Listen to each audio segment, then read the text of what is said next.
বিএনপির ভারপ্রাপ্ত চেয়ারম্যান তারেক রহমান বলেছেন, সামনে যে নির্বাচন হবে এটি এত সহজ না।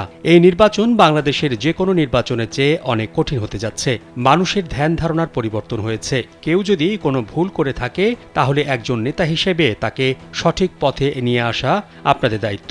খুলনা প্রেস ক্লাবের ব্যাংকুয়েট হলে অনুষ্ঠিত রাষ্ট্র মেরামতে বিএনপির প্রদত্ত ৩১ দফা বিষয়ক কর্মশালার ভার্চুয়ালি প্রধান অতিথির বক্তব্যে তিনি এসব কথা বলেন।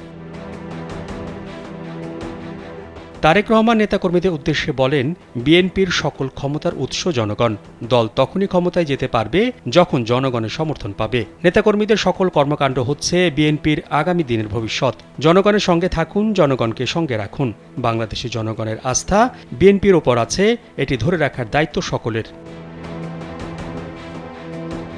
তিনি বলেন, কিছু ব্যক্তি সংস্কারের কথা বলছে আর বিএনপি ২ বছর আগ থেকে কথা বলছে।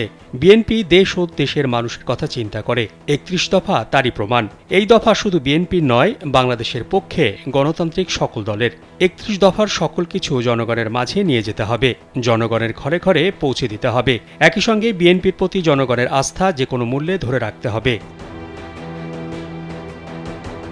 তিনি আরও বলেন, বিগত ১৭ বছর স্বৈরাচারের বিরুদ্ধে সংগ্রাম করে যেভাবে টিকে ছিলেন তার থেকে সহজ হবে এই কাজটা জনগণের ঘরে পৌঁছে দেয়া। এত কঠিন পথ যদি পাড়ি দিতে সক্ষম হয়ে থাকেন তাহলে একটু কষ্ট করলেই ৩১ দফা জনগণের মাঝে নিয়ে যেতে পারি। এই কাজ খুব সহজে সকলকে সাথে নিয়ে করতে সক্ষম হবেন বলে আমি মনে করি। এর আগে বিএনপির ভারপ্রাপ্ত চেয়ারম্যান নেতাকর্মীদের বিভিন্ন প্রশ্নের জবাবে বলেন, জনগণের সমর্থন নিয়ে দেশ পরিচালনার সুযোগ পেলে ফ্যামিলি কার্ড এবং কৃষকদের জন্য ফার্মার্স কার্ড তৈরি করব। ফ্যামিলি কার্ড হবে পরিবারের মা বা স্ত্রীর নামে। এতে তার পারিবারিক ও সামাজিক মর্যাদা বাড়বে।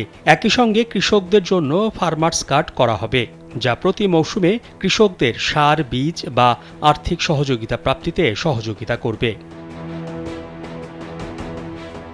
তারেক রহমান বলেন, নারীর যোগ্যতা ও মর্যাদা আরও বৃদ্ধি করা উচিত। এটি সামাজিক আন্দোলনে পরিণত করা উচিত। খালেদা জিয়া ক্ষমতায় এসে নারীদের জন্য শিক্ষা ব্যবস্থা ফ্রি করে দিয়েছিলেন। প্রান্তিক মানুষকে রাষ্ট্রের পক্ষ থেকে মিনিমাম সহযোগিতা করার চেষ্টা করব। এটি সব শ্রেণী পেশার মানুষ পাবে। এতে সুন্দর একটি প্রজন্ম তৈরি হবে। তিনি বলেন, রাষ্ট্রের সম্পদ দেশের প্রান্তিক মানুষের জন্য, বিশেষ কোনো ব্যক্তির জন্য নয়। দেশের সম্পদ কিভাবে কাজে লাগানো যায় সেটি আমরা চেষ্টা করব। মোহাম্মদ শাহাবুদ্দিন মাহতাব, কালবেলা।